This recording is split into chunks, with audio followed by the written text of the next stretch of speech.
let's talk about commitment. Commitment is everything. See, committed salespeople have the mindset that building relationships are the key to closing the sale.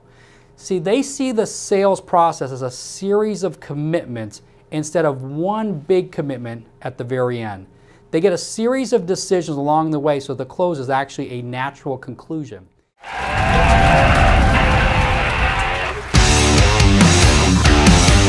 When salespeople are committed, they can get their prospects and their customers committed to them every step of the way. See, you must first be committed to yourself. See, as a sales rock star, you must first make the commitment to yourself. That is the foundation of commitment. If someone is not committed to themselves, they will not be committed to their customers. See, every decision made must be followed by a commitment or it becomes actually pointless.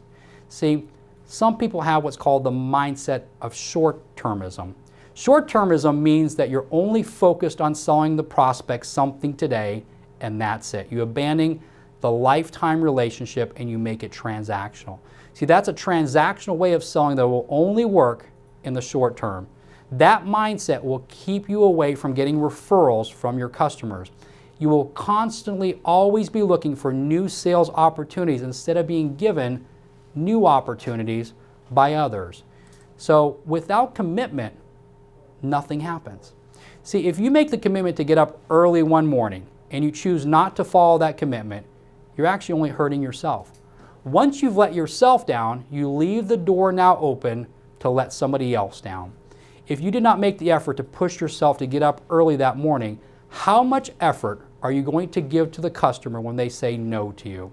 See, a promise is an agreement that we make to the world, but a commitment is actually an agreement that we actually make with ourselves. Without commitment, nothing actually happens. See, the next thing you need to do is you need to be committed to your profession. See, a sales rock star is going to be obsessed with knowing everything they can about the field in which they work. See, when somebody is looking to buy something, you should be thinking that you're it. You cannot just rely on being spoon-fed the information. You must take the time to study. Everything is constantly changing in every single profession, and you must change with it. If you do not change with the times, you get left behind. So be committed to your profession. You also must be committed to the company that you represent. See, you must be passionate about the company that you represent over the phone.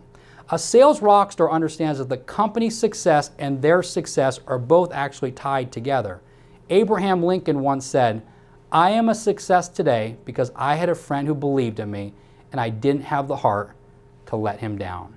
See, a sales rock star is committed to their company and to their peers. They do not want to let either of them down. They are committed to the company that they represent. You also have to be committed to your customer. It can be a one-time transaction, but it must feel like a lifetime relationship that you're actually offering to them. See, a sales rock star wants to deliver an incredible experience to their customers because they want them to be their biggest cheerleader. Relationship selling makes sure that each customer feels like the sale is a two-sided relationship. See, they can call you anytime if they need help or have questions because they now feel that you're committed to them and they can count on you. See, you have to be able to give the prospect absolute certainty. See, the prospect must have absolute certainty that you will not let them down if they need to talk to you. If you can make the prospect feel like they are part of an extended family, they will commit to you. Plain and simple sales tip to live by. See, in your Medicare interactions, the prospect knows that they can count on you, then you're going to have more work than you can actually ever handle. If you tell the prospect or customer that you are going to do something, they must feel without a shadow of a doubt that they can actually count on you. That is the true essence of being able to transfer absolute certainty to your prospect. Let me tell you a story of commitment, and it comes to a story of Wally Pipp. There's a great story of what happens when someone is not committed to themselves or their profession. There was a baseball player named Wally Pipp who was the greatest first baseman that most people have never heard of. Wally Pipp was a fixture of the New York Yankees team for 10 years and won a World Series in 1923 by playing alongside Babe Ruth. As the story goes, in 1925, Wally Pipp decided to call out sick from his job because he had a headache. His replacement that day was a guy by the name of Lou Gehrig. Wally Pipp never started another game for the New York Yankees. It shows the commitment level and a great story of both sides, because Wally Pipp was not committed to making it to the game that day. But there was another gentleman, Lou Gehrig, that was committed and held the longest streak until Cal Ripken actually ended up breaking it.